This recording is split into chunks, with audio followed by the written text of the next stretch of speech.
Hi, Brooke Cat's back again. We're gonna make another delicious seitan dish today.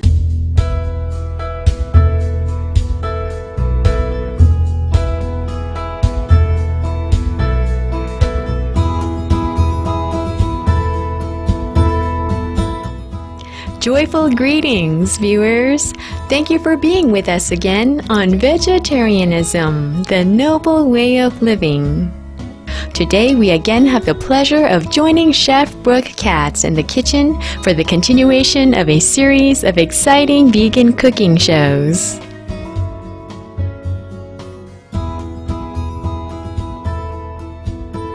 I want to show you how to make one of my favorites. And I know that you're going to love it and that everybody loves this kind. It's sweet and sour seitan.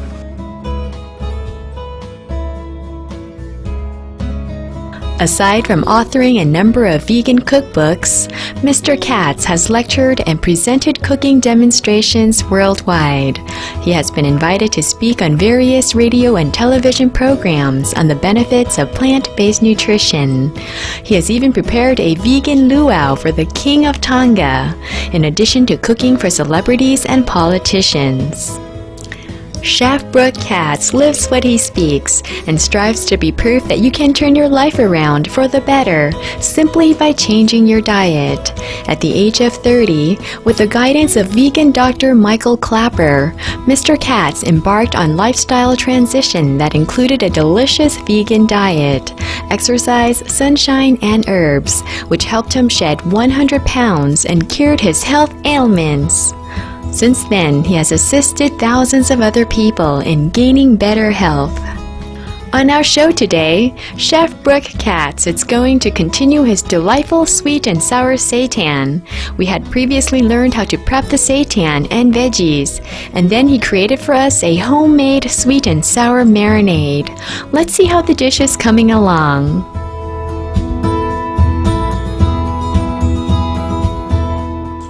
Stir that up. We'll give that about 2-3 minutes just to let it steam. We want the sprouts just to be a little bit on the wilted side there. We don't want them to lose their crunch. We're just going to add in the saute here. I mean the marinade, excuse me. We'll add this directly to the saute.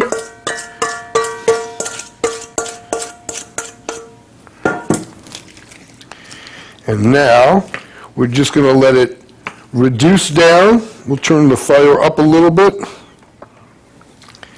And we'll let that reduce down and thicken.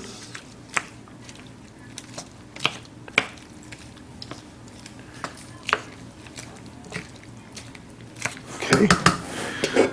Cover that again. About another minute or two. Okay, so while we're letting this cook, if you want to thicken the sauce a little faster and a little bit more and not have to sit there and wait till the sauce reduces down, you can take a bowl, take a little bit of cornstarch or arrowroot powder. There's a number of different thickeners on the market.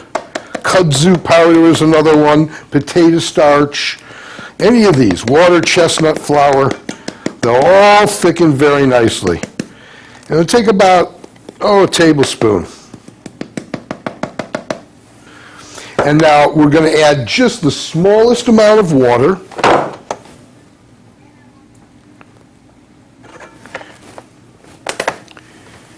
It does not take a lot of water to dissolve cornstarch.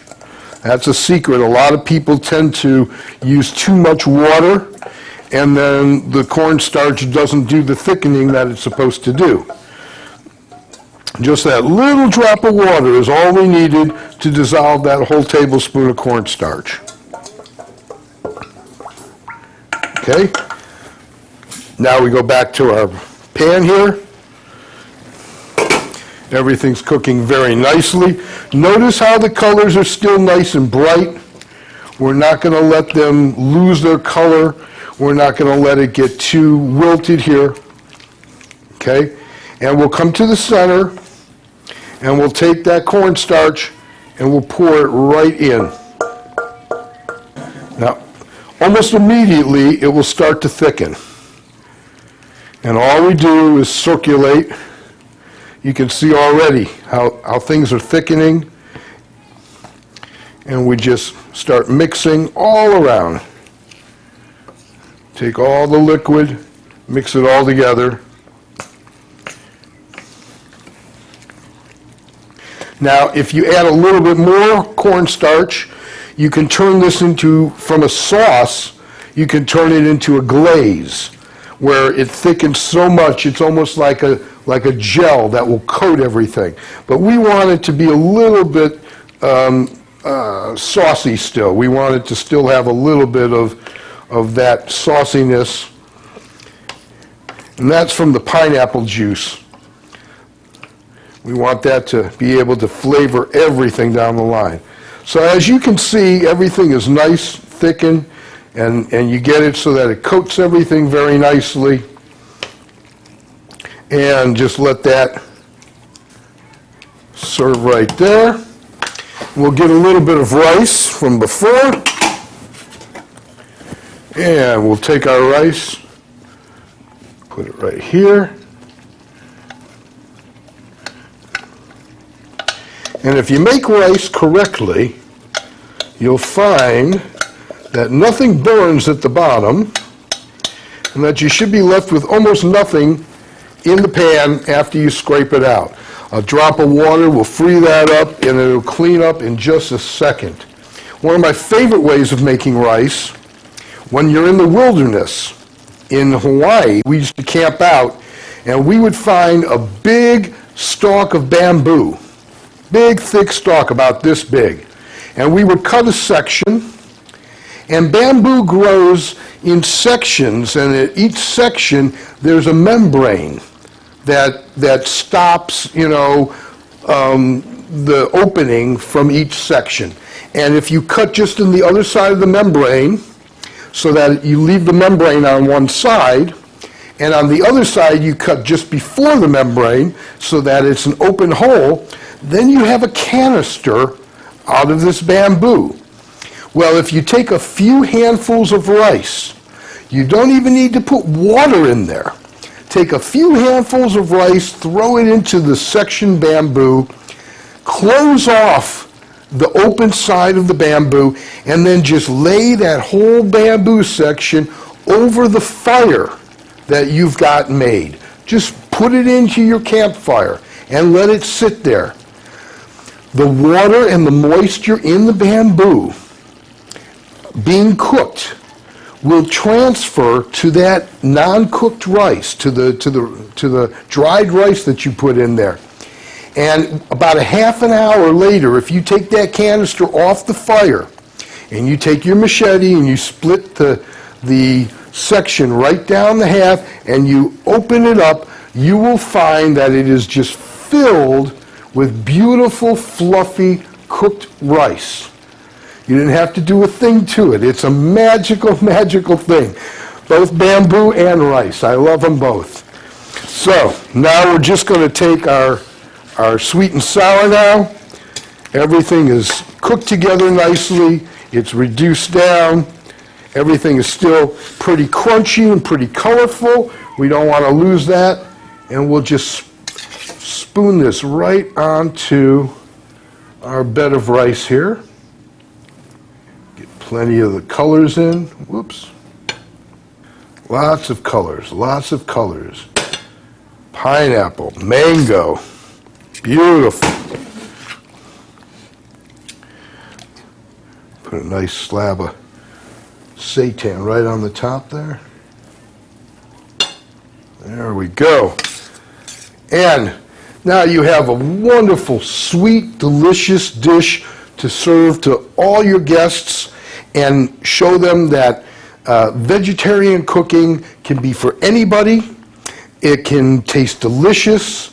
It doesn't have to be rabbit food, and that it can be healthy, colorful, and fun to eat. Bon appetit. Thank you, all the viewers of Supreme Master TV.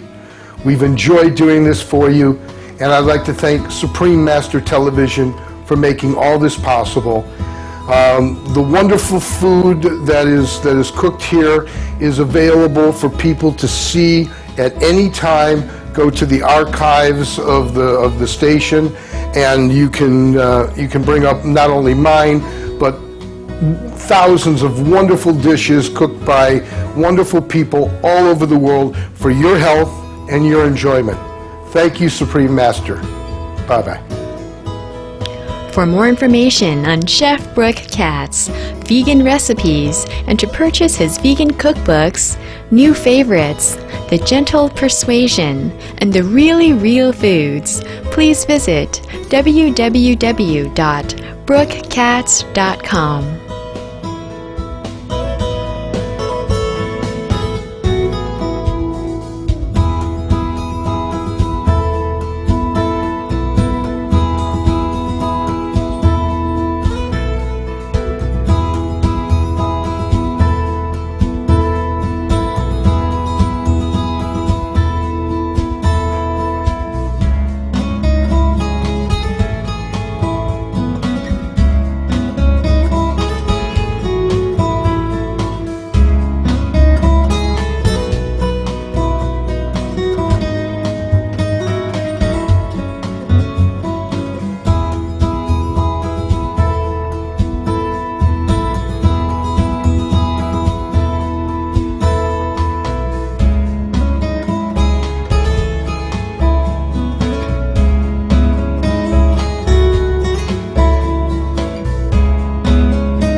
For more details, please visit www.suprememastertv.com/VEG.